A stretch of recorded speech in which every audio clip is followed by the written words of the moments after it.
저와 여러분은 237 세계 복음화를 위한 탑 렘넌트 보험여행 그 운동과 서밋 클럽 운동을 놓고 하나님이 남은 자, 남을 자, 남길 자로 부르셨습니다.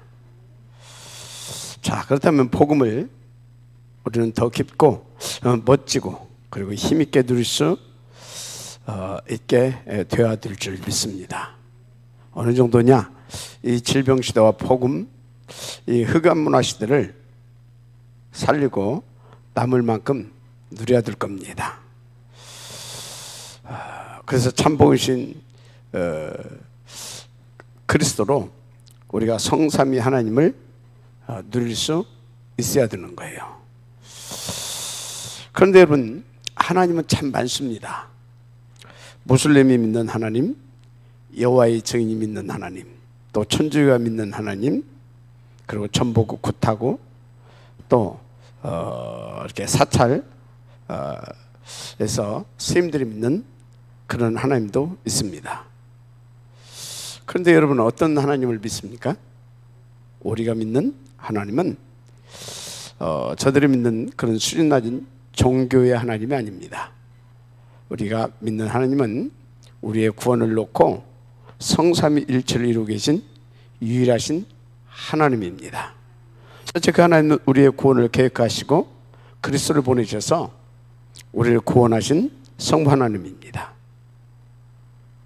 또 그 구원 계획을 완성하기 위해 십자가에 대속제물을 되어주신 성자 하나님, 곧 그리스도이신 하나님입니다. 그 이름이 예수지요.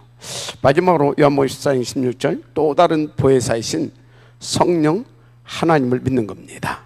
그래서 여호와의 증인이나 천주교, 무슬림이 믿는 그런 하나님 믿으면 생고생하죠. 그래서 종교 생활하다가 멸망받고 지옥 갑니다.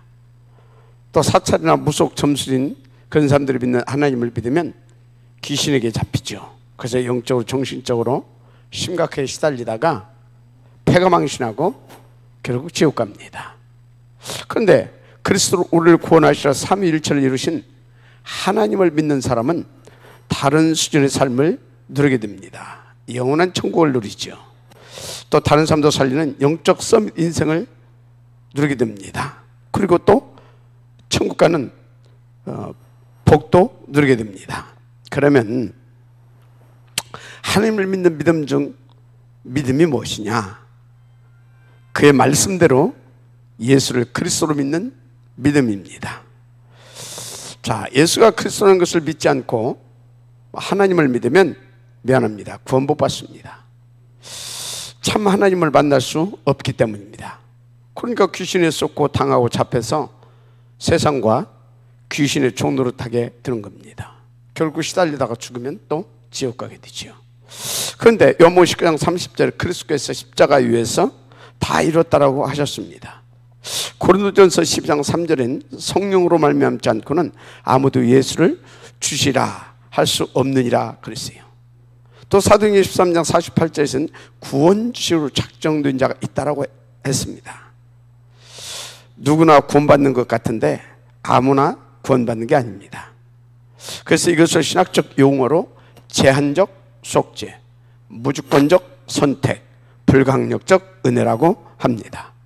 한마디로 성삼위 하나님은 우리에게 참 사랑이시고 완전 복음 자체이십니다. 얼마나 감사합니까? 그런데 이 유쾌한 은혜의 복음을 모르면 감사는커녕 다른 것에 집착하는 삶을 살게 됩니다. 그러다 귀신에 잡혀 우울증, 조울증, 공황증 이런 심각한 정신 문제로 시달리게 되죠. 어느 정도냐? 마약, 알코올, 도박, 게임 등 이런 여러 가지 것에 중독되지 않으면 안 될 정도로 시달립니다. 그리고 또 그저 보니까 또 인기 절정에 그런 연예인이 이렇게 자살했더구만요. 너무 안타까운 일인데 이런 안타까운 일들이 계속될 겁니다. 그러면 왜 이런 일이 계속되고 있는 겁니까? 물론 하나님 떠나 사탄에 잡혀 있는 운명입니다. 그런데 문제는 그 운명의 덫에 걸린 사람에게 빠져나올 수 있는 답 주는 사람이 없다는 게 더 큰 문제입니다. 그래서 오직 복음과 오직 전도를 저는 강조하는 겁니다. 문제는 그 삶을 지속할 힘이 없지 않습니까? 그래서 날마다 하나님 집중 시스템 속에 인도받자는 겁니다. 그런데 나의 집중의 목적이 뭐냐는 겁니다. 혹시 내 문제 좀 해결받기 위해서 집중하는 겁니까? 만약 그것이 주된 목적이라면 나의 신앙을 점검마다 봐야 합니다. 여러분, 이미 그리스도께서 십자가에서 다 해결해 주셨습니다. 따라서 이미 구원받은 우리는 하나님이 주신 천명과 그 절대 목표, 바로 138과 하나님의 나라, 쉽게 말해 237 세계복음화, 이것이 집중의 목적이 되면 끝나는 겁니다. 그래서 거기에 집중이 안 되면 잘 아십시오. 내 삶이 분열되고 분산됩니다. 생각과 마음, 정신이 혼미하고, 그리고 나의 영과 몸이 일치가 안 되기 때문입니다. 생각해 보세요. 내 몸과 마음, 그리고 영이 일치하지 않으면 내 삶이 어떻게 되겠습니까? 그래서 복음 없고 복음 못 누리는 사람 매사에 집착하고 여러 가지 정신 문제로 시달리는 겁니다. 그래서 빌립보 4장 6절에서 7절에 아무것도 염려하지 말고 다만 모든 일에 기도와 간구로 너희 구할 것을 감사함으로 하나님께 아뢰라 그랬어요. 그리하면 모든 책에 뛰어난 하나님의 평강이 그리스도 예수 안에서 너희 마음과 생각을 지키시리라 했습니다. 그 마음과 생각, 몸과 영혼이 일치되고 138 오직 하나님 나라에 집중되게 해주시겠다는 말씀인 겁니다. 그런데 참 응답이 뭔가를 알아야 합니다. 이건 모르게 되면 지나가는 응답에 취해서 그 귀한 참 응답을 놓치게 됩니다. 뿐만 아니라 성령 인도도 받을 수 없게 됩니다. 그래서 아무리 좋은 응답을 받았다 하더라도 그 응답에 취해 있으면 안 됩니다. 한 예로 여러분이 사업을 시작했다고 합시다. 너무나 잘 돼서 돈을 많이 벌었다고 합시다. 그런데 이거에 취해가지고 예배도 안 드리고 막 돌아다닌다. 되겠습니까? 그것은 참 응답이 아닙니다. 그럼 참 응답이 뭡니까? 바로 138 오직 하나님의 나라, 그것만 참 응답입니다. 혹 여러분 중에 나는 시험에 들 정도로 되는 것이 없어 너무 힘들다, 그런 분 있습니까? 일단 큰 그릇이고 중요한 사람이라는 것을 아시면 됩니다. 그래서 하나님이 옛틀을 깨고 새틀을 갖추게 하시는 중요한 응답을 주신 겁니다. 왜요? 당신의 중요한 일을 맡기시기 위함입니다. 오늘 참 응답받는 그런 시간 되시기를 주님의 이름으로 축복합니다. 본론입니다. 첫째, 우리는 이런 것들을 놓고 제대로 성령 인도를 받을 수 있어야 합니다. 지난주 본문 말씀의 주 내용은 사도행전 20장 16절에 나왔었죠. 바울이 아시아에서 지체하지 않고 될 수 있는 대로 오순절 안에 예루살렘에 이르려고 급히 가야 하는 이유에 대한 말씀이었지요. 그 이유가 뭐였습니까?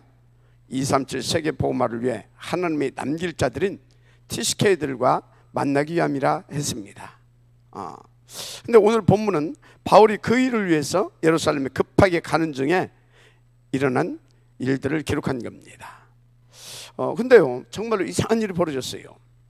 4절에 제자들을 찾아 이제 거기서 이래를 머물게 됩니다. 그런데 그 제자들이 성령의 감동으로 바울더러 예루살렘에 올라가지 말라고 이렇게 말리는 겁니다. 지금 바울은요, 극히 중요한 TCK들과 만나기 위해서 급히 가려고 하는데 반대로 성령의 감동을 받은 제자들 가지 말라 합니다. 어떻게 해야 합니까? 당연히 안 가야 되겠죠.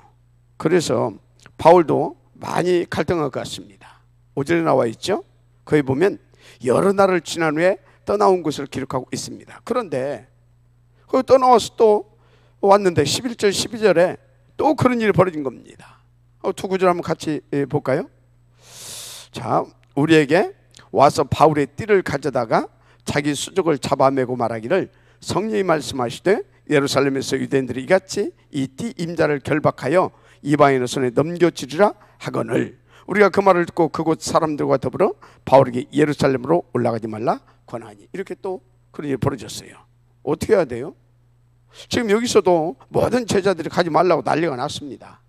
그런데 그때 바울이 뭐라고 했습니까? 13절입니다. 같이 볼까요? 바울이 대답하되 여러분이 어찌하여 울어 내 마음을 상하게 하느냐. 나는 주 예수의 이름을 위하여 결박당할 뿐 아니라 예루살렘에서 죽을 것도 각오하였느니라. 아니, 성령께서는 예루살렘에 가게 되면 여러 가지 어려운 일을 당할 것이다 라고 미리 알려주었습니다. 제자들도 다 가지 말라고 합니다. 그런데 바울은 예루살렘에서 뭐 또요? 죽을 것도 각오했다. 그러면서 강행하겠다고 합니다. 자, 도대체 어떤 게 성령인도입니까? 내가 사는 것이 성령인도입니까? 아니면 내가 죽는 것이 성령인도입니까? 그것도 아니면 죽더라도 강행해서 잡히는 것이 성령인도인 걸까요? 그거에 대한 하나님의 정확한 뜻과 그 시간표를 분별할 수 있는 영적 통찰력을 가지고 있어야 되는 겁니다. 우리 신앙생활의 성공과 실패, 전도운동의 성공과 실패, 그 답이 다 성령 인도를 받느냐 못 받느냐 거기에 달려있기 때문에 그렇습니다. 그런데 바울은 완벽하게 성령 인도를 받았습니다. 자, 여러분, 그래서 우리도 정말로 매사에 성령께서 어떻게 인도해 가시는가를 잘 볼 수 있어야 합니다. 문제는 대부분 성도들이 내게 좋은 것, 잘 두는 것만 성령 인도라 착각하고 오해합니다. 아닙니다. 때로는 죽음을 선택하는 것이 성령 인도일 때도 있습니다. 또 비겁하게 타협하는 것이 성령 인도일 때도 있습니다. 심지어 내 하는 업이 망하는 것이 성령의 역사일 때도 있습니다. 스데반은 죽음을 선택했습니다. 성령 인도 받은 거죠. 바울의 행적을 보면 양면성을 보여줘요. 14장 같은 데 보면 핍박자들의 돌로 맞아 죽었다가 다시 일어나서 또 그 성으로 들어가기도 했습니다. 반면에 또 17장 같은 데서는 이 뭡니까? 아주 어떻게 보면 비겁하게요, 제자들에게 어려움을 다 떠넘기고 피해 도망갔지 않습니까? 자, 그러면 어떻게 하는 것이 가장 하나님이 원하시는 성령인도냐 이겁니다. 간단합니다. 복음과 전도의 유익을 위한 선택입니다. 그게 성령인도의 가장 정확한 기준이다. 그렇게 하면 됩니다. 복음과 전도 때문에 내가 쪽팔리게 타협하고 비겁해져야 한다? 그렇게 해야 되는 겁니다. 우리나라 일제강점기 때 신사참배 문제로 교회가 굉장히 어려움을 당했었지 않습니까? 근데 그때 두 종류의 사람들로 나뉘어졌죠. 주기철 목사님은 그거에 반대해서 생을 걸고 싸웠습니다. 그래서 순교자로 기록되는 큰 은혜를 입게 되었습니다. 반면에 한경직 목사님은 비겁하게 일제에 타협하고 신사참배를 했습니다.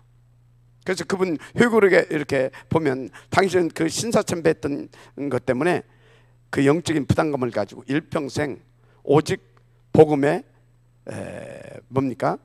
올인하는 일을 이렇게 올인하게 됐다라는 그 대목이 있습니다. 그 결과는 누가 뭐라고 해도 그분은 한국 기독교에 큰 영향을 입히는 영적 지도자로 쓰임 받았습니다.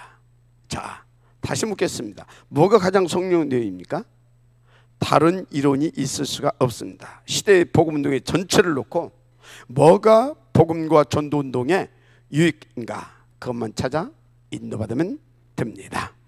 그래서 죽는 것이 복음과 전도에 유익하다. 당연히 죽음을 선택해야 합니다. 내가 쪽팔리고 오해받고 비겁해지는 것이 복음과 전도에 유익하다. 당연히 비겁해지는 것을 택해야 합니다. 그런데 죽는 것이 두렵다든지 내가 손해볼 것 같아서 타협하고 비굴해지면 그건 진짜 쪽팔리는 겁니다. 그래서 복음과 전도의 절대 가치를 발견하고 다른 힘을 얻어야 되는 겁니다. 그것 때문에 우리는 날마다 하나님 집중하고 예배하고 또 사모님과 정무집 속에 인도받는 겁니다. 오늘 확실하게 결단되시를 축복합니다. 두 번째입니다. 그러면 어떤 게 올바른 성령인도인가 그거 알아야 되겠죠. 첫째, 먼저 성령께서 하시는 일이 무엇인가부터 알아야 합니다. 그 첫째가 고린도전서 12장 3절 보니까 하나님의 나라의 일을 깨닫게 하는 겁니다. 또 사도행전 1장 12절에서 14절 보니까 하나님이 준비한 응답 속으로 들어가게 하는 겁니다. 사도행전 2장 1절에서 4절 보니까 그 나라의 일을 실현되게 하는 겁니다. 무엇보다 사도행전 1장 8절 우리로 그 나라의 일을 보고 누리고 증인되게 하십니다. 그 내용과 증거가 사도행전 3장부터 28장까지 쭉 나와 있습니다. 그 첫 번째 실례가 사도행전 3장에 나면서부터 안전병이 된 자에 대한 기록이 나오지요. 베드로가 날마다 성전 미문 앞을 이렇게 다녔지만 못 봤습니다. 구걸하는 그 거지 안전병이는 날마다 봤는데 누구 못 봤느냐? 그게 중요하죠. 한 시대 복음 증거를 위해 하나님이 준비해 놓은 그 안전뱅이를 못 본 겁니다. 그런데 감남원 미션을 붙잡고 마가 다락방에 오순절날에 응답을 받고 난 이후에 그가 보인 겁니다. 구체적으로 제9시 기도 시간에 쉽게 말해 24시 성령 충만 성 인도받는 그때 보인 겁니다. 무슨 메시지입니까?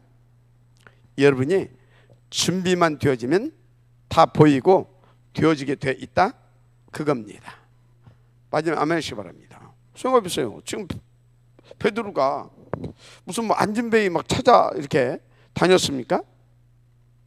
아니잖아요. 준비되니까 하나님이 준비한 그 응답을 보고 누리게 된 겁니다. 그래서 사도행전 8장 26절 40절도 보세요.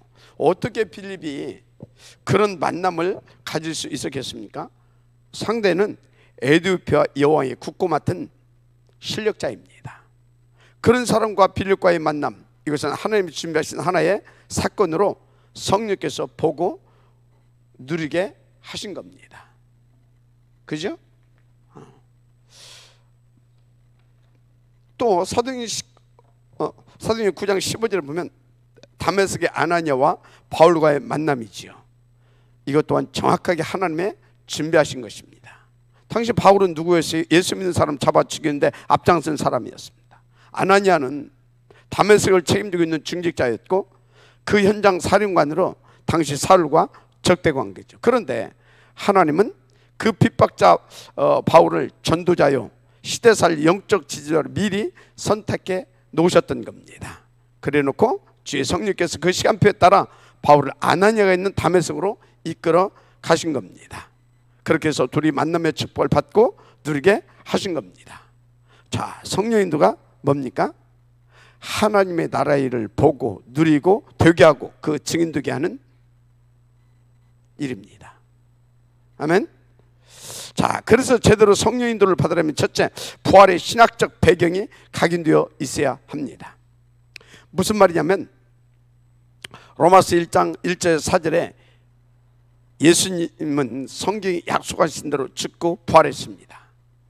그게 신학적 부활의 증거입니다. 그런데 로마서 4장 25절을 보면 부활의 이유를 말씀하고 있습니다. 예수는 우리가 범죄한 것 때문에 내줌이 되고 또한 우리를 의롭다 하시기 위하여 살아나셨느니라.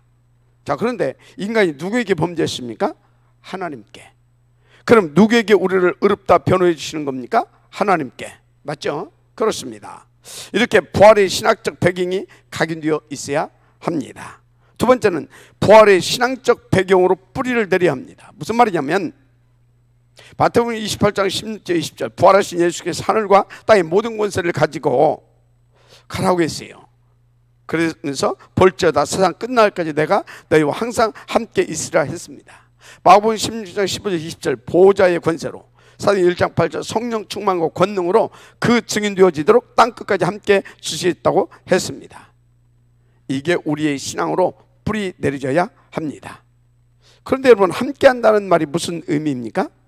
하나님과 우리가 뜻과 계획, 목표가 하나고 그것으로 통한다라고 하는 의미입니다. 아멘.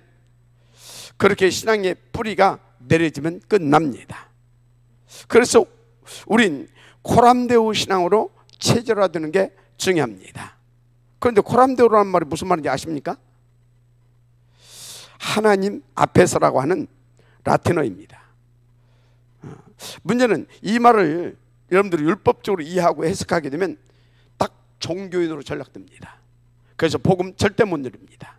율법주의와 경건주의에 붙잡히게 됩니다. 무슨 말이냐면 제가 복음 몰랐을 때요, 이 말 때문에 엄청 눌리고요, 못 누리고요, 늘 눈치 보고 그랬습니다. 왜요? 하나님 앞에서, 굉장히 그렇잖아요. 하나님 앞에서 지금 바르고, 그래서 막 아주 말씀대로 그렇게 지금 살아야 된다고 하는 말 아닙니까? 잘못 해석하면. 글쎄요, 얼마나 제가 눌렸는지 몰라요. 진짜 막 하나님 막 이렇게 막 내가 뭐 이렇게 막 잘못한 거 막 째려보고 있는 것 같고 그렇잖아요. 그래가지고 막 제가 진짜 이렇게 막 거시기한 농담도 이렇게 할 수 없을 정도로 막 이렇게 눌렸습니다. 왜? 코란다 보니까. 그런데 복음 깨닫고 보니까 그게 아니었습니다. 하나님이 우리를 지켜보시는 것은 우리가 무슨 잘못된 그런 못된 짓거리는 하나, 그것을 지켜보는 게 아닙니다. 우리가 넘어지면 빨리 일으켜 주시고, 우리가 또 혹시 이렇게 죄를 짓는다지 허물이 있으면 사탄의 공격당하기 전에 그것을 속히 덮어주시려고, 그것 때문에 우리를 지켜보고 있는 겁니다. 무엇보다 우리를 다 살릴, 남길 자로 세워가시기 위해 이렇게 항상 지켜보시는 겁니다. 맞습니까?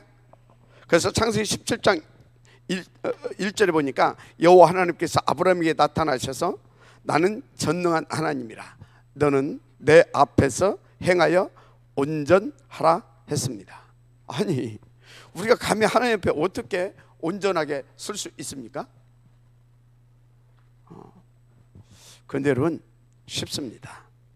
그리스도 붙잡고 나가면 됩니다. 그런데 하나님 앞에서 우리를 온전하다 변호해 주시는 분이 누굽니까?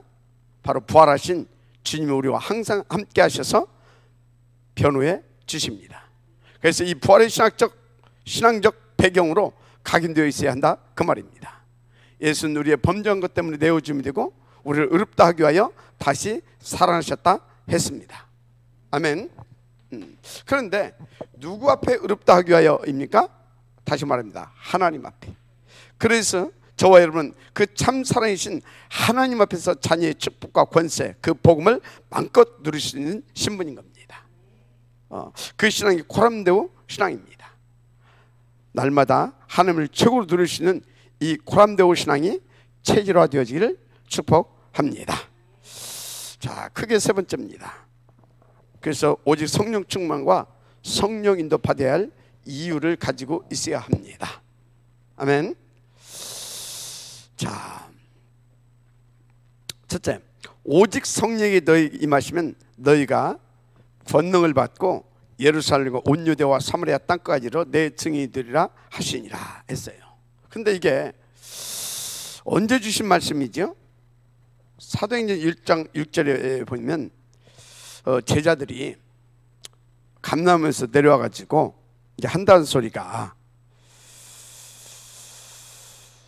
언제 이 민족이, 이 나라가 해방되겠습니까? 그걸 물어봅니다. 좀 이해는 됩니다. 좀 이해는 돼요. 그들이 복음도 받았고 결론도 났지만 현실은 참담한 상황이었잖아요. 일단 로마에 속국되어 있었고요. 거기다가 어마어마한 교권과 조직을 가지고 핍박하는 저 유대교 아래에 유린당하고 있는 상황입니다. 그런 입장과 처지에 놓여 있는 제자들에게 주신 언약의 말씀이 바로 사도행전 1장 8절이죠. 자, 그래서 그때 주님이 뭐라고 대답했습니까? 그런 것은 신경 쓰지 마라.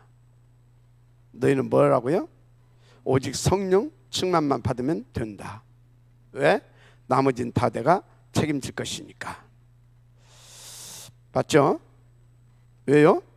우리는 이 시대에 살릴 남은 자, 남길 자로 부름받았기 때문에 그렇습니다.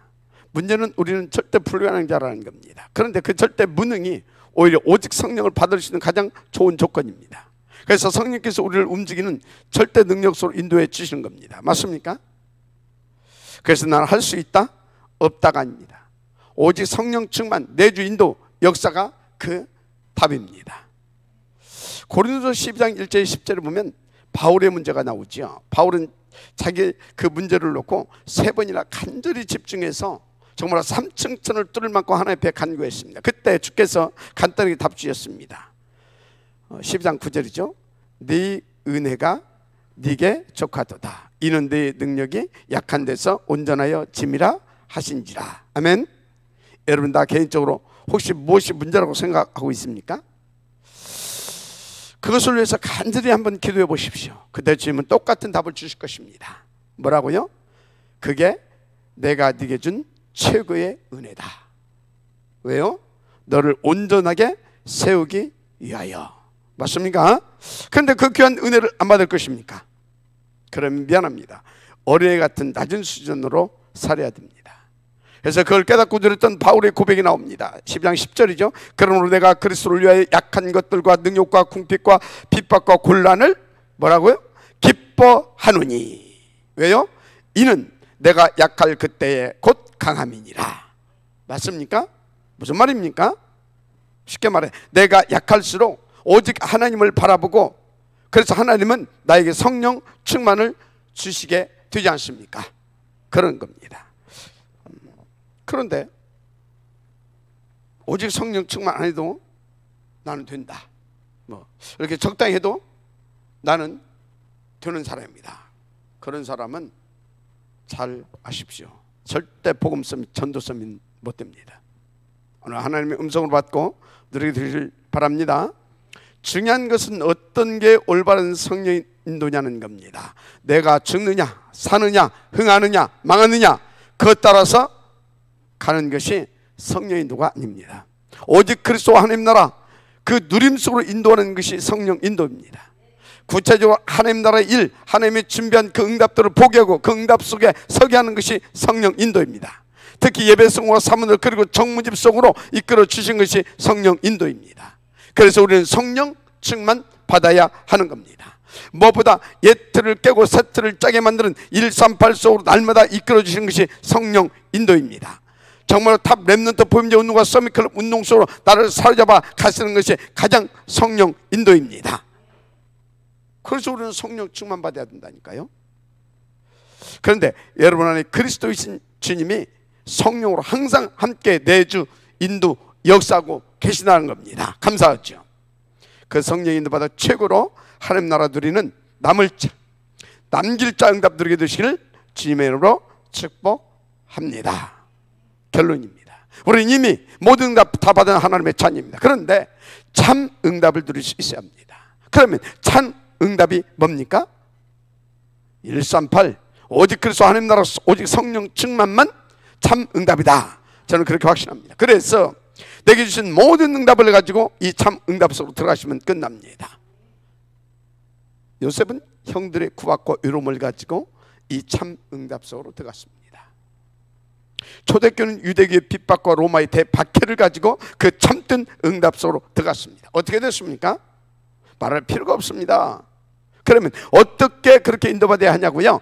감람산 40일 집중, 쉽게 말하면 날마다 하나님 집중 시스템 속에 올해 보십시오. 나의 옛틀과 그의 답이 바로 보게 될 겁니다.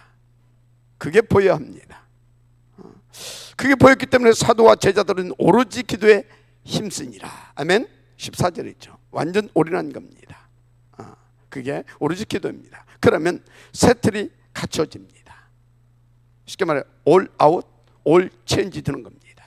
그 영적 상태가 하나님 24시입니다. 그러니까 우리 랩런트들도 나의 학업을 138 속으로, 우리 산업인들 나의 업을 가지고 138 속으로, 그래서 거기서 나의 틀린 것과 갱신할 것이 보여야 합니다. 그것 가지고 하나님 앞에 올인하면 나의 모든 것이 올 아웃, 올 체인지 되는 겁니다.